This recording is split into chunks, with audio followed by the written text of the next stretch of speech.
everybody, hope you're doing well, and welcome to my review of Studio 666, which is a new horror comedy film directed by B.J. McDonnell, and it stars the Foo Fighters as themselves.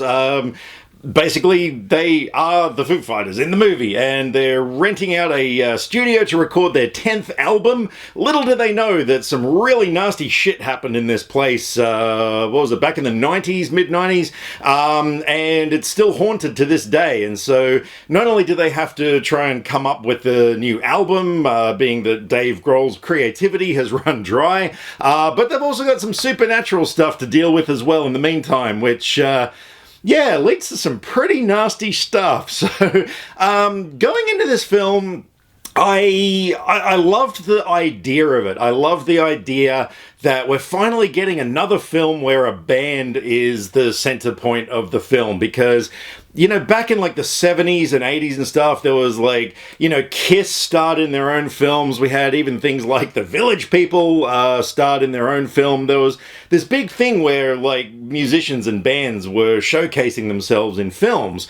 And I know we sort of had it recently with things like Tenacious D and The Pick of Destiny, but it's not really a thing that has happened a lot. And so I really dug the idea that the Foo Fighters were doing this film themselves. And yeah, from the trailer, I thought it looked like a good, fun horror film, but I still kind of went in with minimal expectations, I guess, because as much as I love rock music, and I think Dave Grohl is just one of the raddest human beings alive, I've never really been a huge Foo Fighters fan. Like, I dig the singles they've released and stuff, but it just never grabbed me enough to go and like buy the albums and whatnot.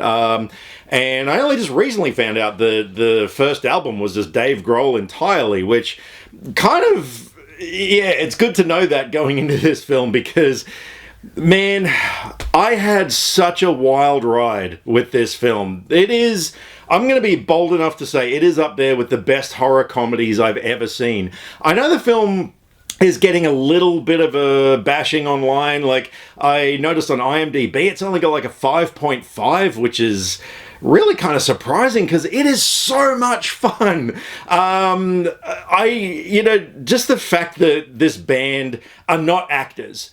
You know, it's done, the whole movie is done like a B-grade 80s kind of a film. Like, just look at the poster, for example. You know, it just screams 80s schlock horror.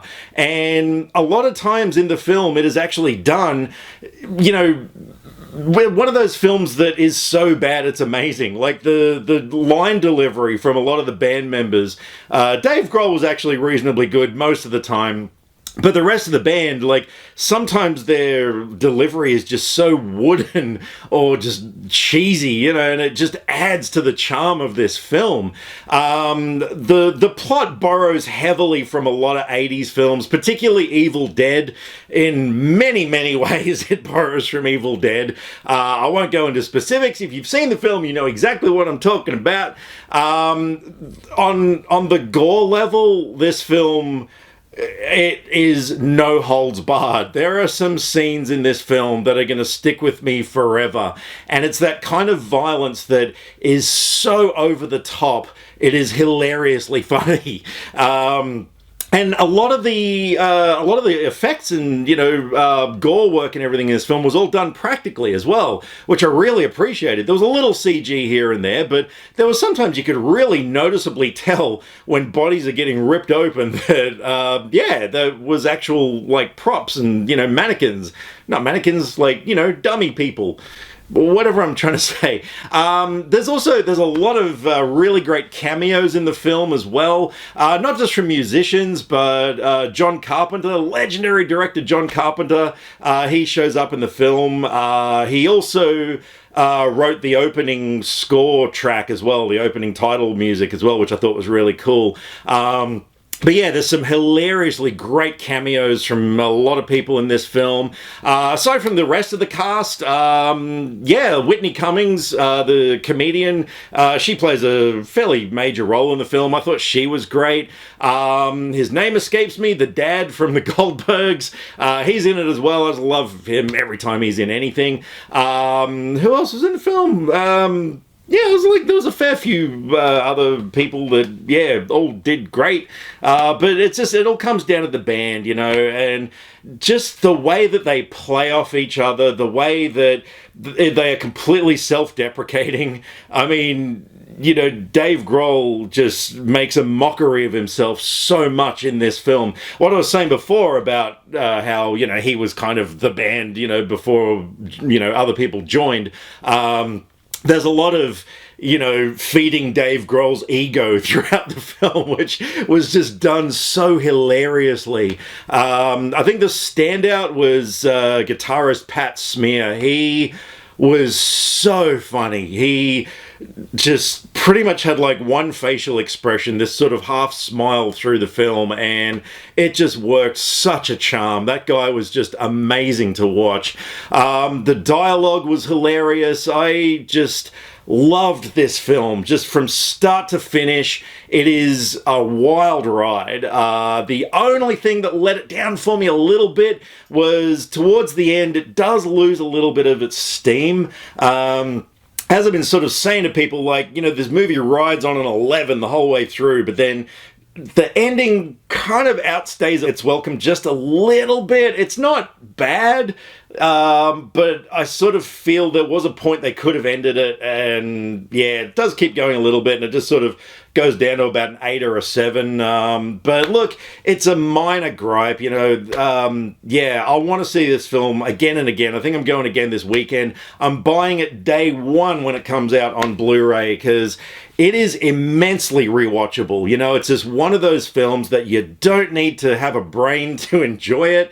It's just pure entertainment, just pure fun. You can just kick back, relax, watch it, not think about the world, and, you know, just have a great time for an hour and a half. So that being said, I'm going to give Studio 666 a 9 out of 10. So yeah, take that, IMDb, you dirty bastards. Yeah, I was really surprised. Like, 5.5 is just way too low for a film like this. I don't know what people were expecting. Maybe they were expecting, you know, something a little more A-grade, I guess. But, you know, this film, it's just a love letter to 80s shit horror movies. And yeah, it was intentionally done that way. So you can't really criticize it for that. But anyway, what do I know? So thank you very much for watching this review. If you watched this review, which if you're listening to this bit, you probably did watch this review. Yeah, look, I know my channel lately, like, no one really watches it anymore, which is why I don't really do a lot of reviews, but this one I really wanted to talk about because, yeah, this was my kind of movie, and yeah, I wanted to share my thoughts on it. I wanted to get the point out as well because I know here in Australia, this film's only out for a week. Like, it, you know, leaves cinemas on Wednesday, so yeah, I wanted to kind of get the word out a little bit and, like, make people go and see this thing, because yeah, you know, more movies like this would be really, really great. So we'll see what happens. But anyway, if you have seen Studio 666, I would really love to know what you thought of it. And yeah, if you were one of the people that's kind of like, yeah, 5.5 seems about right, let me know why. Drop me some comments, and yeah, let's talk about this thing. So yeah, thanks again for watching. Drop me some comments either here, Facebook or Twitter. All the social media links are in the description below because I like to talk about movies, and I would love to talk about movies with you. I'll catch you next time. Click subscribe to stay up to date with all the latest movie reviews. Skynet will be taking over any day now, so what have you got to lose? Nyah.